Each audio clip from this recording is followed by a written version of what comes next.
வணக்கம்.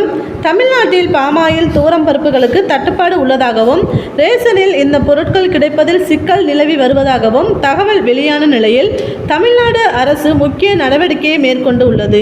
ரேஷன் கடைகளில் சிறப்பு விநியோக திட்டத்தின் கீழ் 1 கிலோ கன்னடா மஞ்சள் பருப்பு 30 ரூபாய்க்கும் 1 லிட்டர் பாமாயில் 25 ரூபாய்க்கும் விற்கப்படுகிறது. இவற்றை தமிழக அரசின் நுகர்வோர் வாணிப கழகம் தனியார் நிறுவனங்களிடம் இருந்து கொள்முதல் செய்து ரேஷன் கடைகளுக்கு விநியோகம் செய்கிறது. ஆனால் ரேஷனில் பருப்பு பாமாயிலுக்கு தட்டுப்பாடு நிலவுவதாக புகார்கள் எழுந்தபடியே உள்ளன. இந்த நிலையில் 4 நாட்களுக்கு முன்பு பாமக நிறுவனர் டாக்டர் ராமதாஸ் தமிழக அரசுக்கு ஒரு கோரிக்கை விடுத்திருக்கிறார்.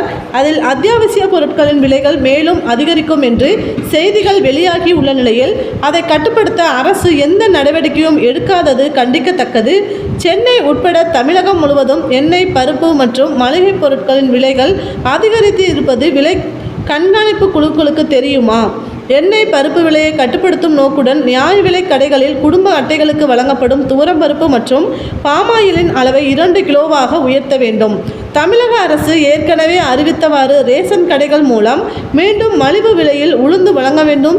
மளிகை பொருட்களையும் ரேஷன் கடைகள் மூலம் மானிய விலையில் வழங்க வேண்டும் என்றும் கேட்டிருந்தார். ஏற்கனவே துவரம் பருப்பு, பாமாயிலுக்கு பற்றாக்குறை நிலவுவதாக தகவல் வெளியான நிலையில் டாக்டர் ராமதாஸின் இந்த கோரிக்கையானது மிகுந்த கவனத்தை ஈர்த்திருக்கிறது. அது மட்டுமின்றி மீண்டும் ஆட்சிக்கு வந்தால் ரேஷன் கடைகளில் பாமாயிலுக்கு மாற்றாக தேங்காய் எண்ணெய், கடலை எண்ணெய் மானிய விலையில் விற்பனை செய்யப்படும் என்று திமுக ஏற்கனவே வாக்குறுதியில் அளித்திருந்தது. ஆனால் இதுவரை ஏன் நிறைவேற்றவில்லை என்று கேட்டுக்கொண்டு தென்னை விவசாயிகள் தமிழகம் முழுவதும் போராட்டம் நடத்தி வருகின்றனர். இப்போது பாமாயிலை உயர்த்தி தரும்படியான கோரிக்கையை டாக்டர் ராமதாஸ் வைத்துள்ளார். அப்படியானால் தேங்காய் எண்ணெய் வழங்கப்படுமா, பாமாயில் வழங்கப்படுமா அல்லது இரண்டுமே வழங்கப்படுமா என்று தெரியவில்லை. ஆனால் பாமாயில் துவரம் பருப்புகளின் பற்றாக்குறையை தீர்க்க அரசு எடுத்த நடவடிக்கையை மேற்கொண்டு உள்ளது.